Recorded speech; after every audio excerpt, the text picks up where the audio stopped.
kita lihat tentang penggunaan anggaran untuk penyaluran bansos yang disertai dengan ajakan untuk memilih paslon tertentu. Itu masif sekali, pembagian bansos ini sudah masif sekali dilakukan.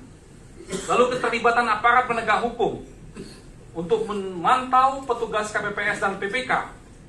Ada contoh kecil kemarin, ada aparat penegak hukum secara terang-terangan meminta masuk di grup WA grupnya KPPS dan meminta data nomor handphone para PPK.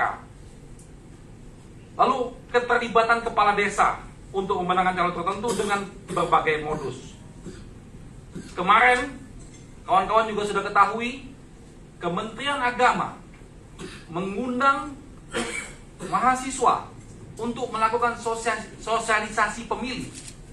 Bayangkan, dalam masa tenang mengundang mahasiswa untuk bicara tentang sosialisasi pemilihan. Ini juga terang-terang sekali, kasat mata di depan kita.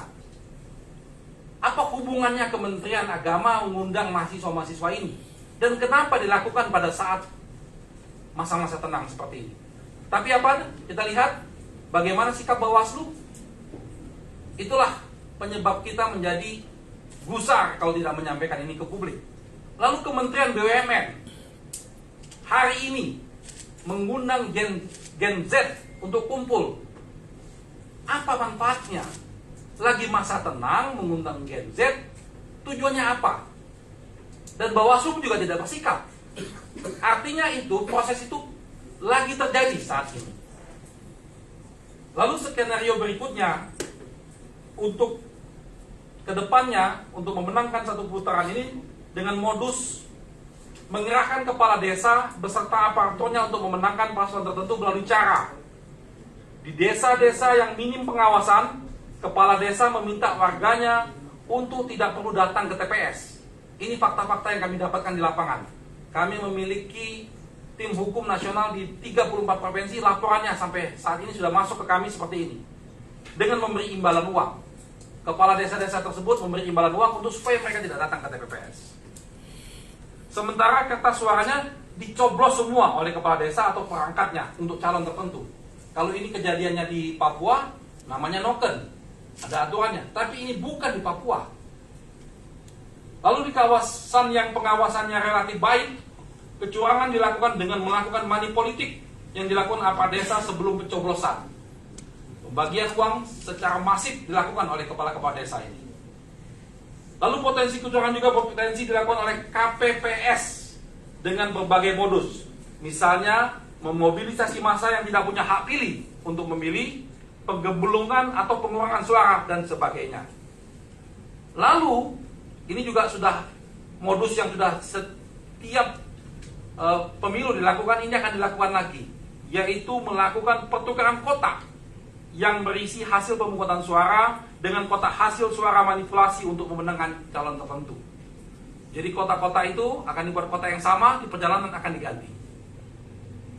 Lalu yang selanjutnya, menyalahgunakan sistem IT KPU, misalnya dengan mengupload data hasil rekapitulasi suara yang tidak real, apalagi terdapat informasi adanya pembobolan DPT dari situs KPU, menunjukkan betapa rentannya sistem IT KPU.